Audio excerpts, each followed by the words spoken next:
जय जय श्री सीताराम जी हरि। काशी विश्वनाथ की जय हो। आशा करता आप सभी लोग अच्छे होंगे। मेरा प्रणाम और आशीर्वाद दोनों है। और अब हम एक छोटी सी भगवान कृष्ण कन्हैया की भागवत कथा के एक प्रसंग में आया था, वो कहानी में बता रही हूँ। जब भगवान छोटे थे, छोटे क्या थोड़े बड़े भी हो गए थे, युवावस्था हो गया था, तो बाल क्रीड़ाएं उनके बहुत ही फेमस हैं। वे बाल गोप बालों के साथ, गोप बाल मतलब जितने भी बाल थे गोपियों के बालक जो उनके साथ खेल रहे थे, तो आपस में बात किए कि चलो कल से हम लोग यहीं जंगल में ला करके खाना खाया करेंगे। अब भाई जो जिसके घर में जो होता था वो सब लेके आते थे, साथ में मिलकर सब बाल ग्वाल के लोग खेलते थे, खाते थे। उसी में एक मधुमंगल नाम का भी बहुत ही गरीब घर का ग्वाला बाला था। ग्वाला बालक जो थे वो, उनके दोनों टाइम रोटी भी नहीं हो पाती थी, कभी हुआ कभी ना हुआ। तो ऐसे करते करते जो कुछ लाते थे, अगर बासी रोटी लेके आए तब तो ठीक था, अच्छा मतलब ताजी रोटी रहता तो बांट के खा लेते, लेकिन बासी जब लाते थे तो देना नहीं चाहते थे। लेकिन भगवान तो भगवान है, वो तो लीला करते हैं, और उसमें भी कृष्ण भगवान ना लीला करे तो संभव ही नहीं है। तो हुआ क्या कि एक दिन उनके यहाँ 3 दिन की बासी रोटी थी, और उसी दिन छाछ कोई दे गया था, तो उनकी मैया आपको मधुमंगल की रोटी और कढ़ी बनाई थी। तो बेचारे वही लेके गए थे, वही बचा हुआ था, लेकिन वो देना नहीं चाह रहे थे कि कोई मतलब कन्हैया हंसेंगे कि देखो इनके घर में ऐसा है। चाहे और भी सब लोग हंसते, चलिए वो तो भगवान थे, मान लिया वो ना हंसे, लेकिन और लोग तो हंसते। और बाल ग्वाल लोग क्या जानते थे कि ये भगवान है? वो नहीं जानते थे कि भगवान है, वो तो जानते कि हमारे गोप जसोदा के बेटे हैं, हमारे सखा है। अब वो बोले कि सब खा रहे हैं, भाई मधुसूदन मधुमंगल तुम भी ले आओ, क्या लाए हो घर से, लाओ चलो खाया जाए। अब वो कछु देने को तैयार ना हो रहे हैं, बोले ना भैया मैं तो ना दूँ। तो नहीं नहीं लाओ, निकालो निकालो, क्या लाए हो? रोटी तो निकल गई, लेकिन कढ़ी ना देना चाहिए। बोला कढ़ी बहुत खट्टी है लाला, तेरा तबीयत बिगड़ जाएगा। लेकर वो भागने लगे। वो बोले कि ना, मुँह को भी चाहिए कढ़ी, दिखा मुझे भी दो। वो बोले ना मैं ना, कहते वो पेड़ पर चढ़ गया। ये भी चढ़े, फिर वो नीचे उतरते तो उनके मुंह पे सारा, वो सोचे कब तो ये छोड़ेगा ना कन्हैया।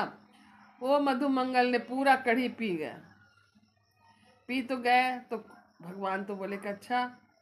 उन्होंने उनके मुंह में, गले में, मुंह से गाल में, नाक में, जो लगा हुआ था ओठों पे, वो सारे अपने जीभ से कृष्ण भगवान चाट गया।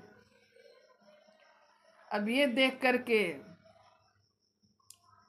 ब्रह्मा जी बोले कि है क्या बात है, कहीं भगवान नहीं है, ये तो लगता है कि कोई दूसरा है, रूप बदल करके आया है। और भगवान पता नहीं वो नहाता है कि ना नहाता है, भगवान ऐसा काम नहीं कर सकता है। तो उन्होंने सारे ग्वाल बाल को चोरी करके लेके चले गए। अब तो अगले दिन फिर भगवान आए खेलने के लिए, वहाँ कोई ग्वाल बाल ना आए, तो उनको बड़ा दुख हुआ। तो उन्होंने अपने देखा, जोग लगा कर देखे, तो बोले कि ओहो ये तो ब्रह्मा जी लेकर चले गए। इधर ब्रह्मा जी 1 सालों तक सारे ग्वाल बाल को ऊपर रख लिए। तब इधर क्या हुआ कि कृष्ण भगवान ने सारे देवताओं को ही बुला करके यहाँ ग्वाल बाल के रूप में किए, और उन्हीं के साथ खेलने लगे, रास रचाने लगे, सब अपना क्रीड़ा करने लगे। 1 साल के बाद ब्रह्मा जी को लगा कि भाई इतना दिन हो गया और ठाकुर जी आए नहीं देखने के लिए कि कहाँ है गोपाल, गोपाल लोग, गोपाल कहाँ गए, ग्वाले के सब बच्चे। तो आए धरती पर देखने के लिए, तो देखे कि ये सब लोग, वही लोग ग्वाल बाल सब है, और वही ग्वाल बाल जो इन्होंने चुरा तो वो भी यहाँ खेल रहे हैं। तो इनको बड़ा आश्चर्य हुआ, तो इनके पैर पकड़ लिए, बोले कि केशव ये बताओ ये कैसे किए तूने? तो बोला कि हम क्या करें,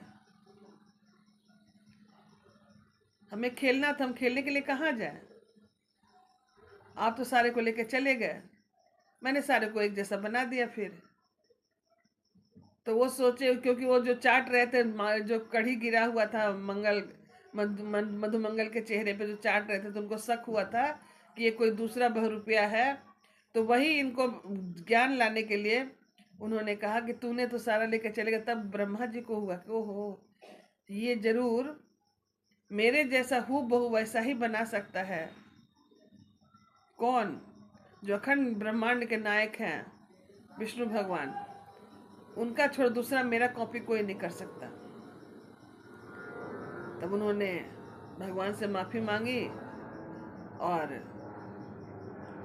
बोले कि प्रभु आप अपना सारे ग्वाल बाल ले लीजिए। उन्होंने सबको लौटा दिया, वो लोग नीचे गए। लेकिन ब्रह्मा जी के पहुंचने से पहले ही ठाकुर जी ब्रह्मा जी का रूप लेकर के ब्रह्मलोक में पहुंच गए, और वहां पर जाकर के सेनापतियों से बोले कि सुनो, मैं असली ब्रह्मा जी हूँ, मैं जा रहा हूँ बैठने, मेरे पीछे कोई भी आएगा वो रुपया बन के दूसरे नकली ब्रह्मा जी को उसके घुसने मतलब मार पीट के बाहर फेंक देना।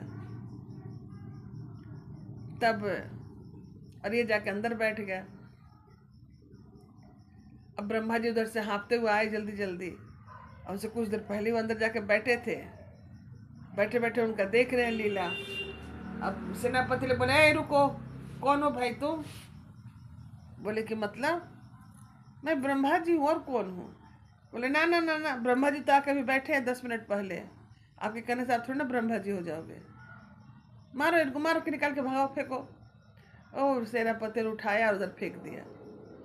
ब्रह्मा जी गिर गए। फिर आए, बोले भाई मैं ही ब्रह्मा जी। बोले ना, कैसे मान लो आप ही ब्रह्मा जी हो, ये मानने वाली बात है?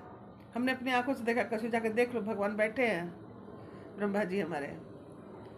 इतने में ब्रह्मा जी का रूप धर के जो नारायण जी बैठे थे वो बाहर आए। आने के बाद बोले कि हाँ हाँ बिल्कुल सही बात है ब्रह्मा जी, तो मैं यहाँ बैठा हूँ, तुम कहाँ यहाँ आके बैठोगे? तब ब्रह्मा जी उनके पैर पकड़ लिए, माफी मांगी, बोली प्रभु हमको माफ कीजिए, मुझसे बहुत बड़ी गलती हुई।